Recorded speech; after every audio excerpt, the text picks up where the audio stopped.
দুনিয়াতে কারে বিশ্বাস করব বলেন? দালালি খাইতে খাইতে মানুষ সবার কাছ থেকে দালালি খায়, আপনকে পরকে এটা বুঝে না।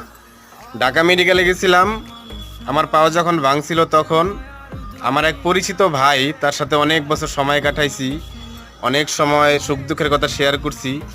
তাকে ফোন দিলাম ঢাকা মেডিকেলে যায় যে ভাই আমার পাওটা তো ভেঙে গেছে, একটু আসেন, আপনি একটু সব কিছু দেখাইয়া দেন, আমি তো চিনি না, একটু ডাক্তার মাক্তার দেখাইয়া দেন। তো সে ডাক্তার দেখাইয়া সব কিছু কমপ্লিট কইরা আহ, যখন পাও বেন্ডিশ করাইতে যাবো তখন সে আমার কাছ থেকে 800 টাকা নিছে, কিন্তু ডাক্তারের দিছে 500 টাকা, তার মানে 300 টাকা সে দালালি খাইছে। তাহলে বুঝেন মানুষ কারে বিশ্বাস করবেন?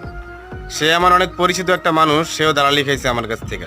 অথচ আমি নিয়ত করছিলাম যে সে এত কষ্ট করছে আমার জন্য, একটু হেল্প করছে, আমি কাজ শেষে তারে 500 টাকা টিপস দিয়ে আসবো, বকশিস দিয়ে আসবো।